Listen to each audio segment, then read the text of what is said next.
This is my new machine, Hitachi TL26. It's an older machine, but it's a good machine. Some of you may recognize this machine as belonging to my son Jesse Muller, and you'd be correct. I bought this machine off of Jesse, and how I did it was I swapped a piece of land that I had, that Mrs. W and I had. It was, I don't know, 2¼ acres, something like that. We bought this piece of property. One of Jesse's customers had 2 pieces of property, one on each side of the road. You guys, if you're watching Jesse, a while back he did a video on putting the driveway into his side, and we were going to build a spec house on it. But to be honest with you, I'm going to be 68 years old this year, and I don't know if I have another house to build in me. I may still buy an old house that needs a lot of work and do the work and flip it, but I won't have to do the driveway, the septic, the well, the electric coming in, all that kind of stuff. So I wanted a skid steer. This skid steer is worth maybe $15,000 or $18,000, somewhere in that range, and I paid $15,000 for the land. So we swapped it even. Jesse ended up with the land. He's going to build a spec house on it, and I ended up with the skid steer. And Mrs. W and I are happy with this swap. Could I have sold the land and maybe got more? Maybe. Would I have done this swap with a stranger? Probably not, because I wouldn't know what the machine was. But because it was Jesse's machine, I do know what it was. And any problems come up, he's here to help me. So we're happy with this swap, and hopefully Jesse can do a spec house and make some money on the land, and everybody involved is happy with this. So that's how I ended up with the skid steer.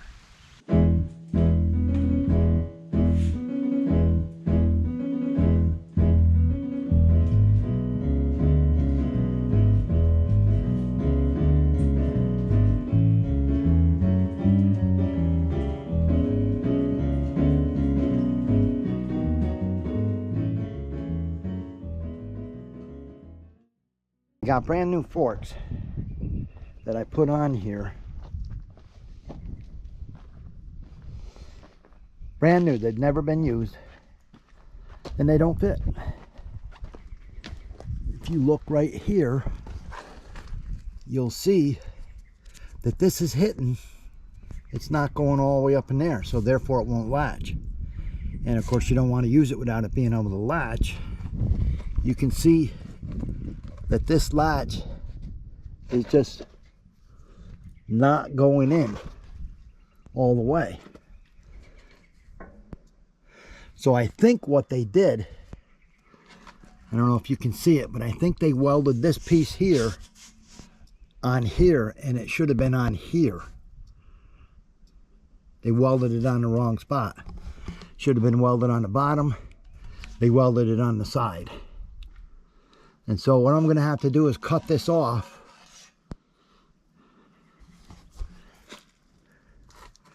and re-weld it out here so that this thing will flop down where it belongs.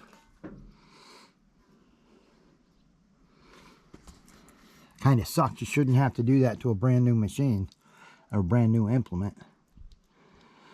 But if I want to use it, that's what I got to do.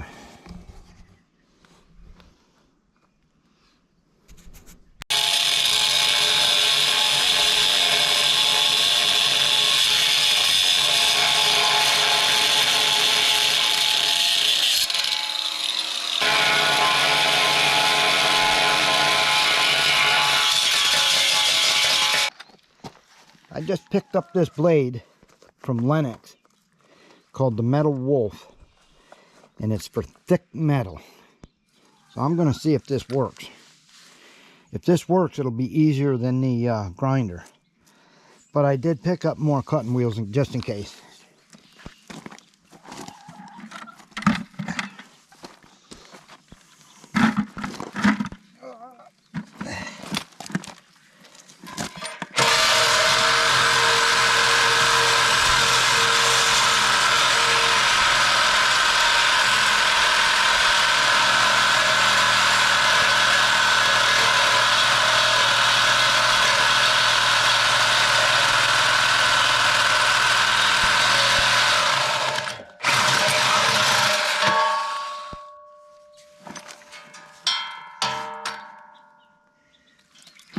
It's working, but it's loud. I better put headphones on.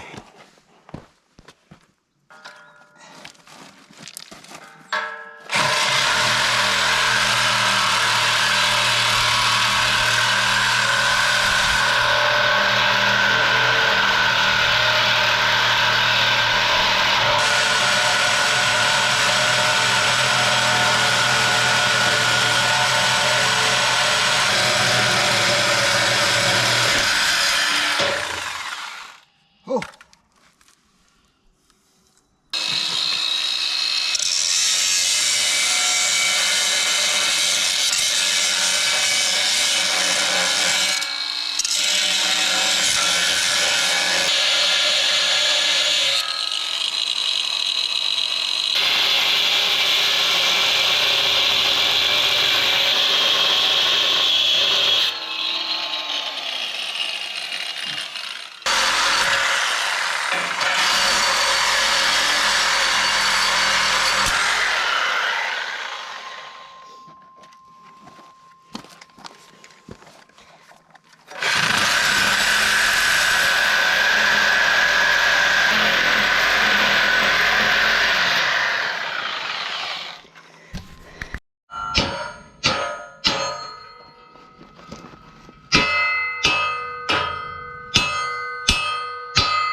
Got it. Good. Okay, so what we got here is this plate that I cut off. We're now going to re-weld it here instead of up where it was, because now it fits. So Miss W is going to hold it for me tentatively while I get it tacked into place, and then she can back off and I can finish welding it.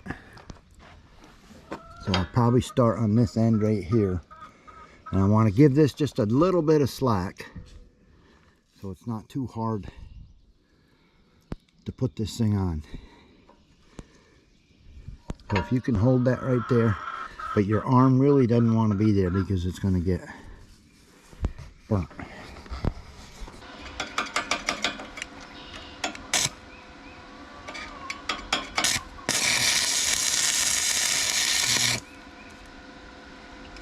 Right down my sleeve.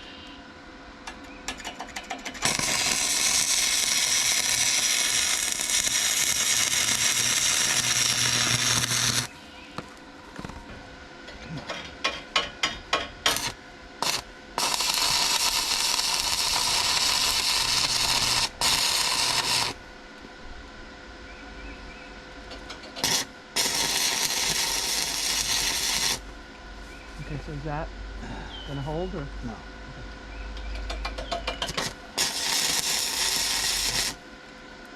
This thing's too hot.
that worked perfectly. Everything is settled in.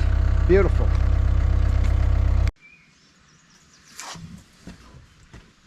Stay there, be a good boy. Hey. Be a good boy. Oh, those are the solenoids for these cylinders, but I don't know if they're... That would be where the problem is, wouldn't it?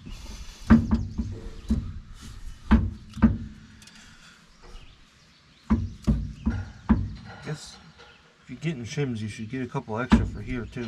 Yeah, I haven't been able to locate pins yet.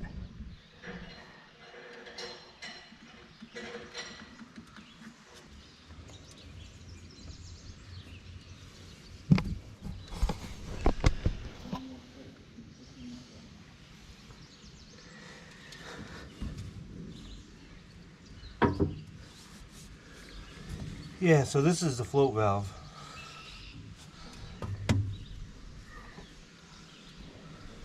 Is there a way to bypass that so we just eliminate it? Well, we can just unplug it.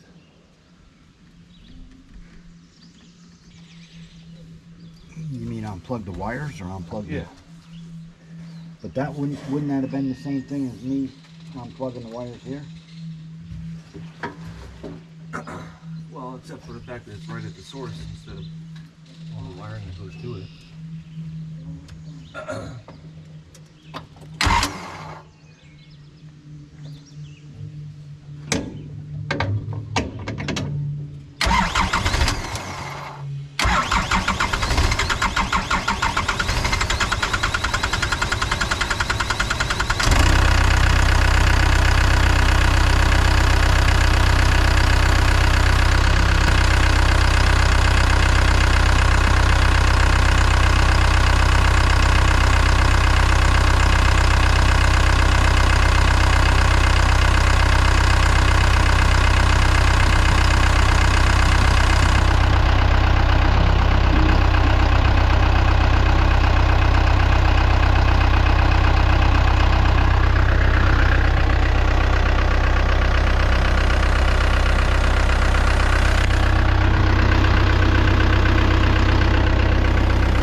So somewhere along the line, those two wires are connected to each other.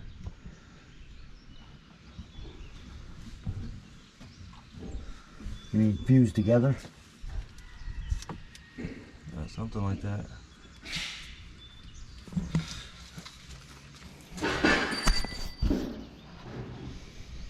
What we got going on here is this thing, like most machines, has a float for the bucket. And you hit the button and it allows the bucket to go up and down with the contour of the land. And for some reason it's stuck in that float position.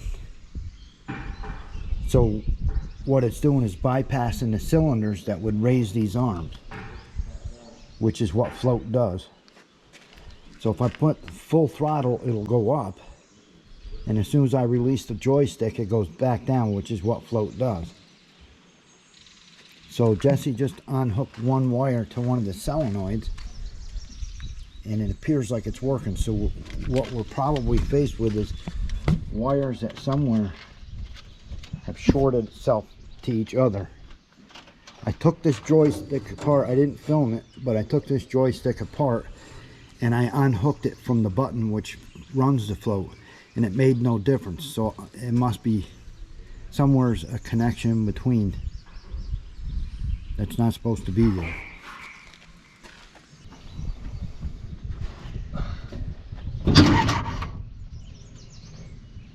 It's still stuck on. Huh? It's back on again. Yeah. As you put juice to it.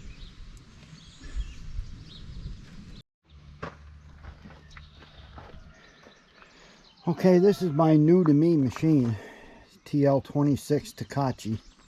I think that's how you say it. it runs and it functions, but there's some things I want to do to it. One thing, I have a little grandbaby here on the property, Jesse's youngest son, who loves to see Poppy, and every time he sees Poppy, he comes running. And that could be a problem if I'm running this skid steer, because I can't see behind me. My old bones don't like turning around. So what I've got here, I'm going to put a backup camera. I'm going to mount it on the inside up on the top, and then you can see in the back there I got a couple of smaller mirrors. I'm going to put one on each side. And you say, well, what do you need both for? Well, anything electronic can fail. You can blow a fuse, break a wire, anything can happen, and then I don't have anything. The mirrors, they'll be there no matter what. I'm going to rely on the camera, but like I said, if it fails, I don't want to run over my grandbaby. So that's what we're going to do.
This is eye level, me sitting here, so it should be just fine, just like that. It doesn't obstruct my view front wise, so that should be good. It's right up against the glass, so hopefully it shouldn't get wet. So I think that's going to work.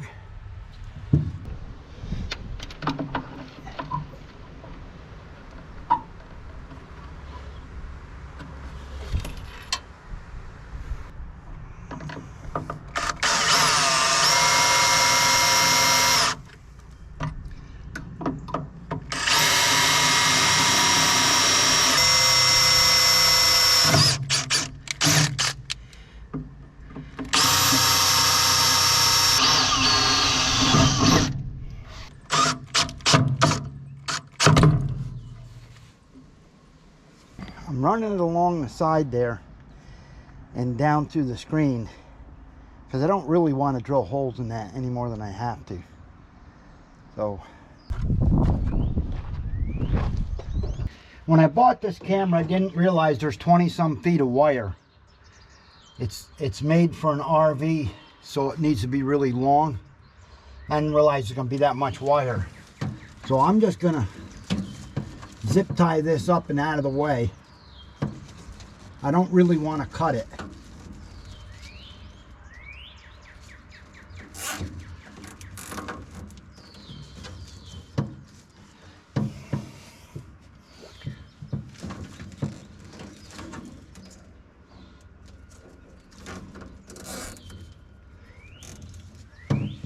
Now it's up out of the way. I got a length of stuff here too that I don't really need that long either, so I can zip tie that up as well. That way I'm not disturbing any of the factory connections.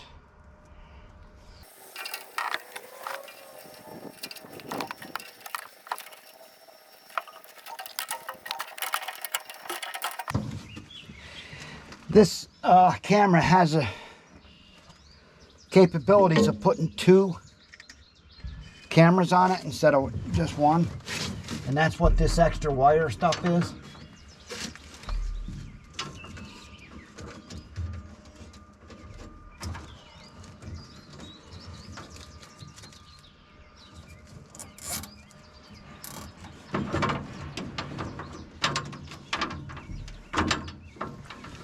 And now this I got to run to a hot in the ground. And I got plenty of that. But I just got to figure out where I'm going to put it. Where I'm going to hook it to. There, that's up out of my line of vision. And these are supposed to be waterproof connections, so that shouldn't be a problem. So now I just got to figure out where to hook this in.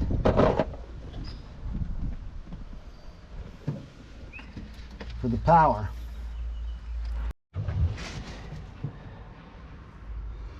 Okay. I ran into the top of the fuse box. And then I put in a fuse, inline fuse, and grounded it. And like I said, that's a mess up there, but I don't really want to cut this because then you're worried about connections. The connections now are waterproof. So when I hit the key, and there you have it, I have a backup camera.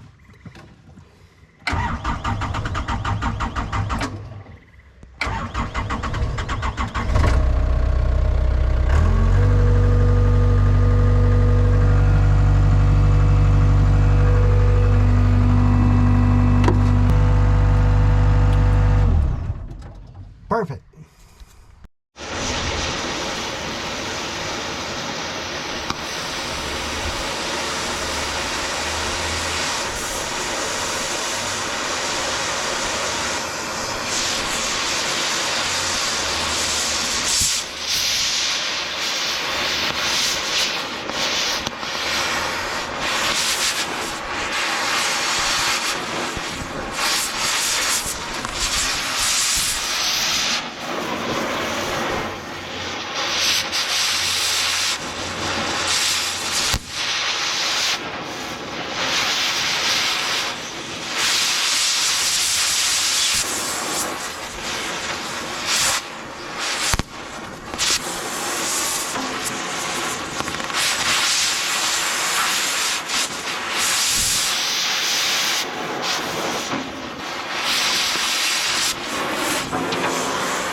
You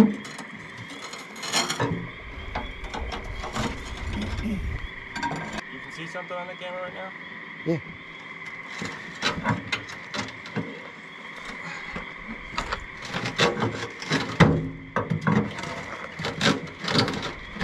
Looks like it might be held a little bit on the front. Or not. I think it is a little bit. Yeah, I think once we lift the bucket up though, it'll...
Okay, it's not the prettiest welds in the world, but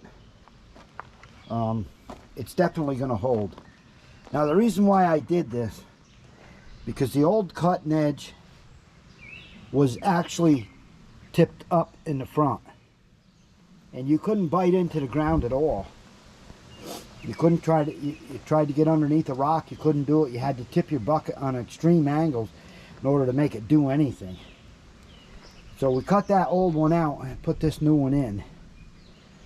And just so you know, this paint that's on here is meant to weld on. That's why I didn't have to wire wheel it off. But this should make this bucket a lot more efficient. And grade a lot better too. So that's a good thing.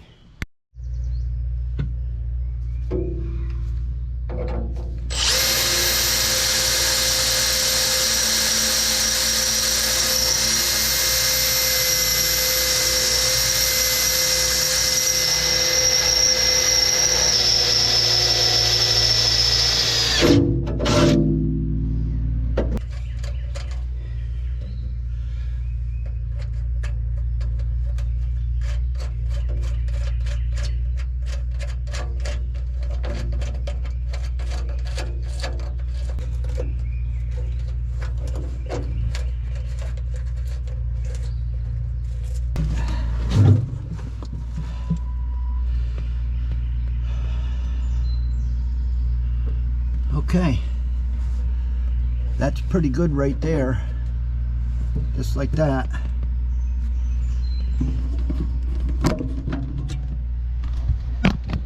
So that gives me a mirror that I can glance at pretty easy, and a screen with a backup camera.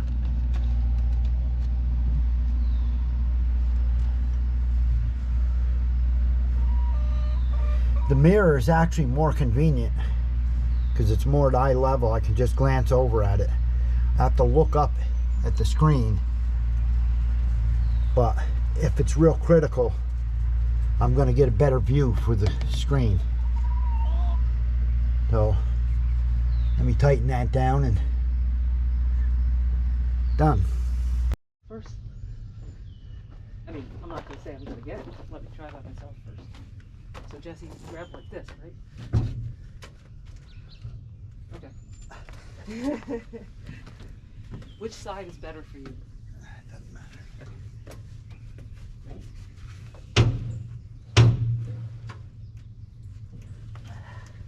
Teamwork. Jesse's pretty strong.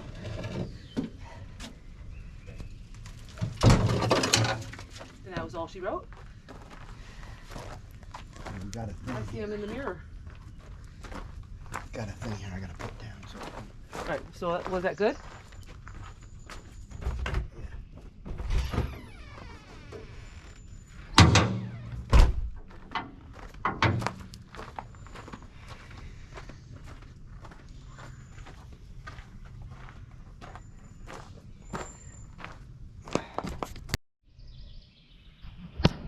Okay, what I'm doing here is I have this thing.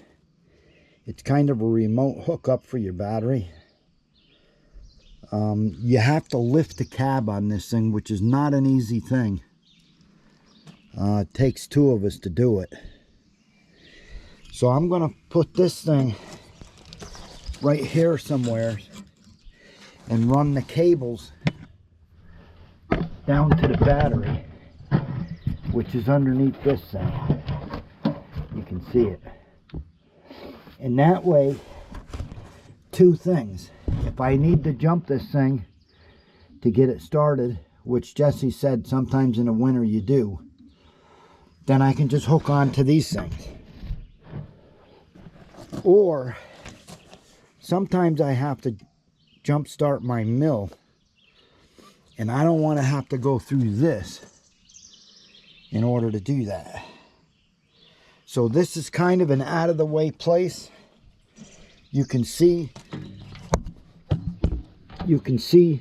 where the cab lays down. So if I'm out here, I'll be missing it.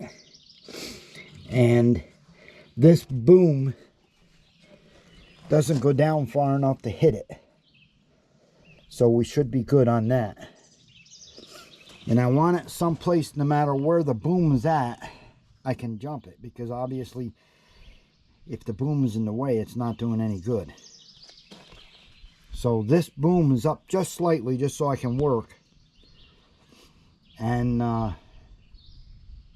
when it's all the way down, it'll still be fine. I'll be able to hook onto that with jumper cables. So that's what I'm doing.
I can jump this thing if it needs to be jumped, or I can use it to jump my sawmill if I need to.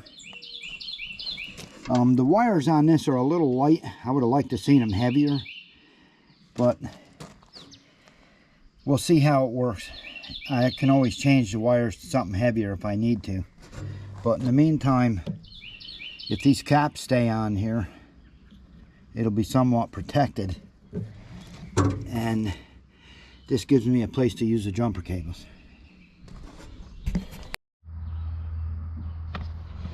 Okay, there you see it. That's with the boom all the way down as far as it'll go. And there's still room to hook jumpers on that. So that should be perfect. I'm happy about that. Okay, one of the last things I'm going to do on this machine for now is these two pins right here I'm going to replace. Also, there's a lot of movement in the lower section here. It needs to be shimmed out on both sides, and this ram here on both sides needs to be shimmed out because it's, so I got some shims and I got the two pins, and that's what I'm going to work on now.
As you can see, that pin was wore out, so making it sloppy.